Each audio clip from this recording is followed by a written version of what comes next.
ভৌগোলিক নির্দেশক জিআই স্বীকৃতি পেয়েছে নওগাঁর নাকফজলি আম। স্বীকৃতির সনদ হস্তান্তর করেন শিল্প উপদেষ্টা আদিলুর রহমান ও সংস্কৃতি বিষয়ক মন্ত্রণালয়ের উপদেষ্টা মোস্তফা সরোয়ার ফারুকী।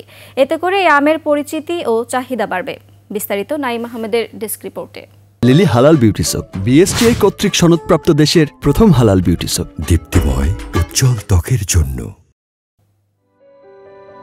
নাকফজলি উত্তরের নওগাঁ জেলার সীমান্ত ঘেঁষা অঞ্চলের জনপ্রিয় আম।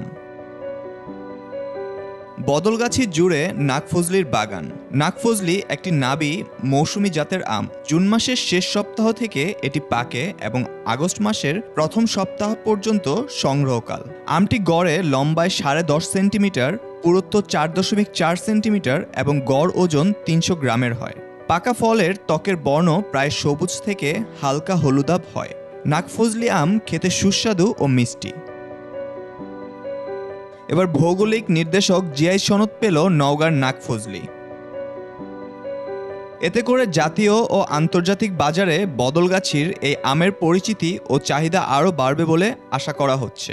নাকফজলি আমটির মাধ্যমে সারা দেশব্যাপী নওগাঁ একটা অন্যভাবে পরিচিতি লাভ করবে।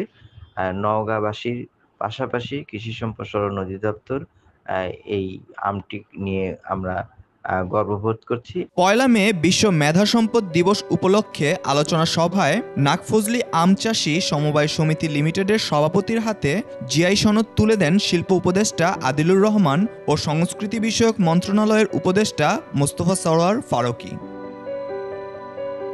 2017 সালের ফেব্রুয়ারিতে নওগাঁর নাকফজলি আমের পক্ষে শিল্প মন্ত্রণালয়ের ডিপার্টমেন্ট অব প্যাটেন্ট, ডিজাইন ও ট্রেডমার্ক অধিদপ্তরে জিআই নিবন্ধনের জন্য আবেদন করা হয়। বিধিমতো 2 মাস অপেক্ষার পর আর কোনো পক্ষ থেকে বিরোধিতার নোটিশ না আসায় নওগাঁর আম চাষিরা এই সনদ অর্জন করেন। নাইম আহমেদ, 21 টেলিভিশন।